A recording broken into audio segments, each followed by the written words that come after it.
Hi, I'm Tracy Matthews of Flourish and Thrive Academy, and today I'm going to talk to you about sales strategies for shy people stolen from yoga.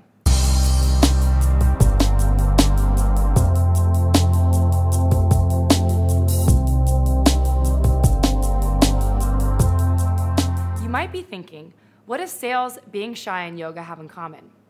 If you're shy or the idea of being rejected terrifies you, listen up.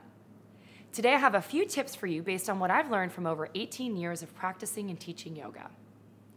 As a jewelry designer myself, I can relate to feeling a little bit squirmy or nervous about reaching out cold. It's hard to grab a buyer's attention and keep it. Here's the truth. 90% of what holds designers back is really fear. According to Fritz Pearls, fear is just excitement without the breath. And fear is nothing to walk away from, just something to breathe into. Many of the jewelry designers in our community are terrified to put themselves out there. Just the idea makes them shake in their stilettos. But listen, I totally get it. While I'm not a shy person, my work is very close to my heart. Something that personal can make anyone afraid of rejection. I've overcome a lot of my sales anxiety from a few things that I've learned from yoga, so here are some of my strategies coming right up. Step number 1, breathe. The first thing I teach in yoga classes is the importance of the breath. If you aren't breathing, everything certainly feels a lot more stressful and terrifying. The next time you feel anxious about emailing or calling a buyer or client, close your eyes, take a few deep breaths, and let go of the discomfort. Step number 2, stop following your monkey mind. Part of the reason we get stuck in fear is because we're always thinking about what could go wrong or the worst case scenario. In Buddhist philosophy, jumping from thought to thought is called monkey mind. So think to yourself, what is the worst thing that could possibly happen? How would that work out anyway? So what is the worst thing that can happen?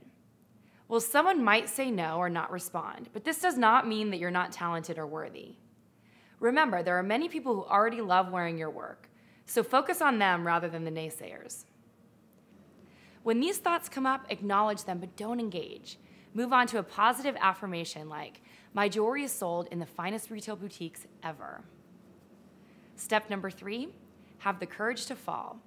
When I teach arm balances and inversions, I see the craziest mix of reactions, from those who are effortlessly floating into position to those who have veins popping out of their necks or beet red faces. The latter are really fearful of falling or just pushing themselves too hard. Like yoga, being a success at sales is all about following the flow and not being afraid to fall, being open to what lies on the other side when something finally clicks. If someone says no or you fall, learn to use this opportunity to learn from your prospect. It's just like learning how to do an arm balance or a headstand. Being able to nail it, you have to release the fear of falling and learn how to fall without getting injured. Step number 4, let go of the attachment to the outcome. Growing your business and getting more sales is all about taking action and putting your best foot forward. You won't get anywhere without doing this. The key is to do your best and not worry about the outcome. It's really, really liberating.